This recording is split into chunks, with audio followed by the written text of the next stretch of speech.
Hi. Welcome, welcome, welcome, welcome. Thanks for the beautiful intro. Yes, we did meet at a random place. The universe comes around in beautiful ways.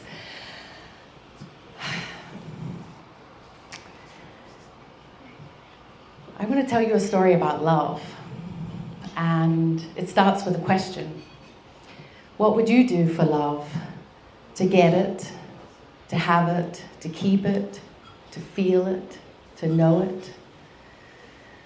Well, my love story starts in the summer of 2018. Actually, it was 2015. And I'm walking along the street in New York City. I live in the East Village. I'm a couple of blocks from my house. And you know how you get to the intersection, you're waiting for the red man to change. And I look up from my phone, and I see this creature, this guy, this something. He was tall and dark and handsome, and he had these muscles, and he had this hair and this magnetic energy, and our eyes locked. And I laughed because on his t-shirt it said, "Know thyself," which at the time and now is very funny. Anyway, we cross over, everything slows down, we're going into the intersection, and we sort of cross and meet and do one of these ones. And I think I winked or I did a smize or something, I don't know, and I kept walking, and that was it. I was like, just another New York moment, and off I go. And then I'm walking along, and then I start to feel something behind me. And I start to hear something, and then there he is, right in front of me. And I was like, hey. And he's like, I don't know who you are, but your energy's amazing. We should swap numbers. And I was like, okay. So we did.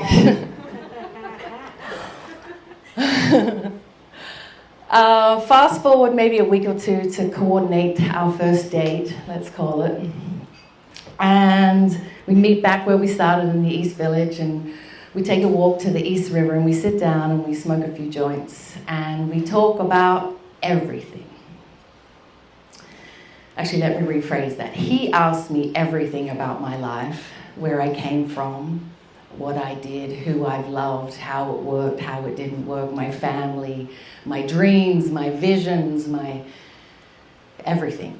And I'm a Pisces, so I was like, this is great. I'm going to tell him everything. Someone's listening. And this is love. And I was already like making trips and holidays and everything. And we hadn't even got to his story. And then he tells his story.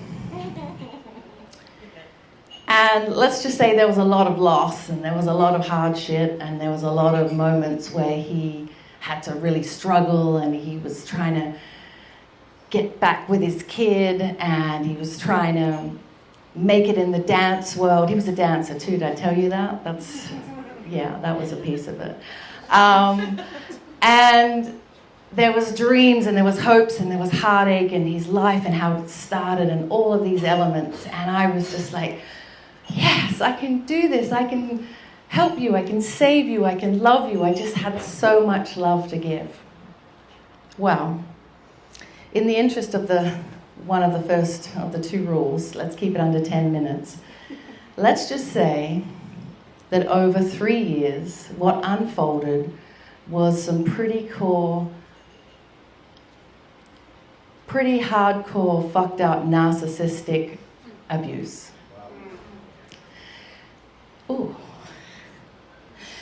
And what's really beautiful, and I'm going to go into that a little bit more, what's really beautiful is I was actually one of 3 women on the docket at the same time, and one of them is here with me.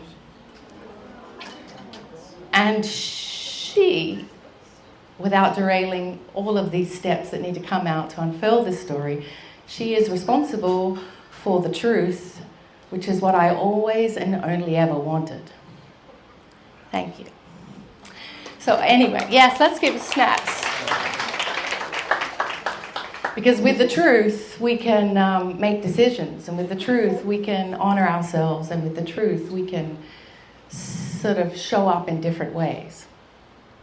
Anyway, So basically, I would say that I gave everything I had. I fed him, I housed him, I paid for his child, I raised his child, I got him jobs, I made connections, I lost my dignity at times. I gave him my body, I gave him my maternal youth, which was definitely a highlight, and I gave him love and attention and care and consideration to help him build his dreams with everything I had. And that pretty much bankrupted me, financially, emotionally, energetically, spiritually, sexually, the works. I was completely a mess. I had no idea who the fuck I was, what I was doing. I was like skinny, like a skeleton just walking around. My friends didn't know who I was. My family were just like, what happened to you? But I thought I was cool, and I thought we were doing something great. And I thought this amount of love that I had to give was what you do. It was my responsibility to buy his socks and his underwear and to love him to the end, because that's what you do. So, all right, 3 years has gone past, I'm on my knees, and I think, okay, I found out that there's other women, I've got out of it, I'm like, I can do this, how can I make myself feel better? What can I do? And I think, I know, I can give myself to more, I can be of service. So I type in Google, kids camp, summer of 18, volunteer, something. I found this kids camp in Haiti. And it was for 3 weeks doing meditation and art and all this stuff. And I'm like, yep, this is perfect. I love it. I go get all the shots and I'm ready. And then it cancels 24 hours before I'm meant to leave from civil unrest. And I'm like, fuck, what am I going to do now? And I remember sitting on the floor in my lounge room and I hear this voice. And it says, put 3 pieces of paper up on the wall. And fill it morning, noon, and night with all the things that you love or you've always wanted to try, and follow the breadcrumbs. I was like, fuck, okay. So I closed my business for 3 months. I put my hair in braids, I get my bike out of the basement, and off I go on this adventure. And, again, I thought I looked cool, but I probably looked crazy. I was like crazy chic at that point. Anyway, so the first day I'm riding along the West Coast Highway, anyone that's in New York, and there's the trapeze school. I'm like, fuck, that's brilliant. I've always wanted to do that. So I sign up, I do trapeze twice a week. And then someone says improv is great for public speaking, so I sign up for that. And then I get there and it's fucking musical improv. And I shit my pants, I tell you not. And every time it came around to me, I would just cry. And all of these, like obviously the situation that I went through, I got to act out in all these scenes. Everyone was like, what the fuck is she doing? But it was so great. And I pushed myself. I signed up for 8 weeks and I did that. And then I've always wanted to paint, and I come home one day and the universe put this little paintbrush set in my apartment. So I got that, had one brush, I buy some paper from the dollar store, and then I set a goal for myself to paint every day, and I did that for nearly 3 years. And this baby's one of them. It's called We Rise. All about women and rising. And then I think this is just amazing. So I'm like, what else can I go? I get on Course Horse and I'm like, okay, beat making, that sounds cool. So I go and learn how to make music. And then at the improv class, there's this sign that says singing teacher, like use energy. And I'm like, I'm into energy, that sounds great. And I've been writing all these poems, all this darkness and all this pain and all this suffering, all my Pisces. And I just think about like, well, if part of what he did was use the spiritual shit. And he used that to sort of, digmatize us into getting what he needed, right? So then I was like, well, if this universe is telling me that if you write about dark shit all day, you're just going to have more dark shit. So I'm like, fuck it, I'm going to start writing poems about good shit. And then I was like, I learned about songs and song structure in the improv. So I was like, I'm going I'm going to make some songs. So then the singing teacher's like, what do you want to sing? And I was like, well, I got all these songs. So we start making all these songs and they start recording albums. Then I start going to acting classes, and it's amazing because there's all these kids that study this their whole life. And they're all like, I can't do it and I can't connect and it's really hard. And I'm like, this is fucking great. And I'm just going for it. I'm picking all the like fucked up scenes. We get to smash shit and throw the chairs and have all this heartache. And I was just like acting out all my trauma in the classes, which I wouldn't advise totally, but it was very freeing. It's not a place for that, but it was amazing.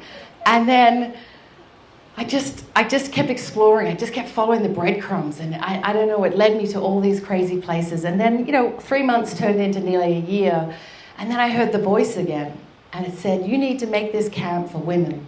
By this time, it was the first summer of COVID, and I put on 3 weeks. It was kind of like a pioneer in the virtual conference world. So I put on 3 weeks of programming where it was like morning, noon, and night of all different acting, singing, dancing, all the things that I'd done for women to come together. I made it free. I paid the people that were part of it.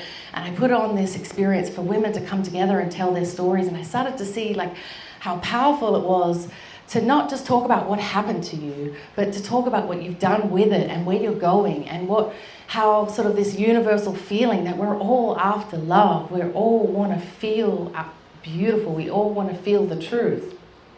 So then fast forward a year, and then I get the voice again and it says, you need to put this on for kids. So I'm like, fuck yes. So there's this little community where I live in Stuytown, and I put on this 8-week curriculum of kids, and I got to teach them about consciousness and tools for managing their emotions and all of these things that I wish someone had have taught me, so I didn't become like 40 years old and get fucked up over some stupid dude. And that was the turning point. And then I'm sitting with another friend who's also here tonight, and we were writing all these poems and movies and all these things. And I wrote a couple of movies. I just made shit up. I was like, how hard can any of this be, right? Anyway, we're writing movies, and it's definitely not that easy, always. I'm writing these movies, and we're writing all different scenes, but he did this, and he did that, and he did this. And I was just like, fuck this shit. I don't want to write about him and what he did. I want to write about me and what I did. And I want to write about you and how you use creativity, or you use some sort of crazy something out of the dark thing to help you transform your life, your vision for the future. And I started then creating events for women to come together and interviewing women and hearing their stories and listening to how they turn their lives around, how they followed their passion, how they followed what they loved. And what I realized is more and more this love story, it was only just starting, because I wouldn't wish what happened to me upon anyone, not even him. But what I know, it was an invitation to go out there into the world and collect all the pieces of myself that I had given away and bring them home. Bring them back to me so I could fill my cup, so I could remember who I am, so I could help others, but first of all, so I could help myself. And that was the turning point when I realized that this is not about what happens to us. It's about what we do from that point forward, and how we shift our lives and take that invitation to be in truth with ourselves. Because I knew there was a lot of things I knew in those 3 years that weren't fucking right. He wasn't making me dinner. He wasn't bringing flowers or toilet paper. You know what I mean? And I knew, but I didn't want to accept that truth, because it was better to have something rather than nothing. And I realize now that I would rather have all of me than ... Thank you.